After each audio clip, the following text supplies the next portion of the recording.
So far, China's reaction is China is still calling for all parties to exercise restraint to prevent the escalation of the tension and to come back to the negotiation table.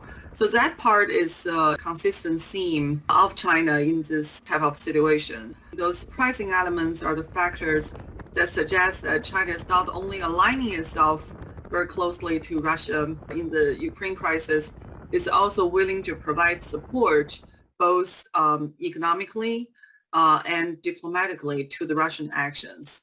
So that manifestation of the Chinese position, I think, is both disturbing and surprising.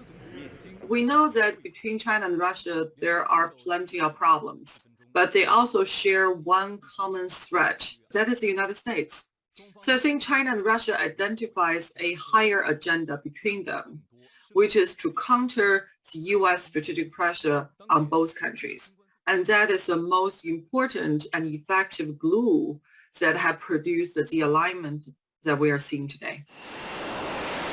Well, the Chinese don't like the comparison between Taiwan and Ukraine because Ukraine is a sovereign nation. Ukraine is a member of the United Nations. So that comparison implies that Taiwan is a sovereign nation with territorial integrity, which China does not acknowledge. But although there is no comparison, there are implications. And most importantly, China is watching how U.S. is reacting in the Ukraine crisis to test U.S. resolve and the willingness to get militarily involved in a military crisis that's far away from the U.S. homeland. And the lessons and conclusions China draws from the Ukraine crisis will be a strong reference for China's future action in the Taiwan contingency.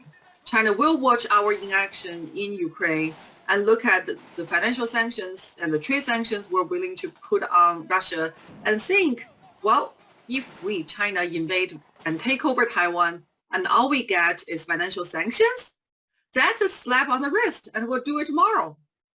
So I feel that we are projecting the message that, well, China, you should not take Ukraine as a precedent for what we will do on Taiwan, but how convincing the message is a different matter.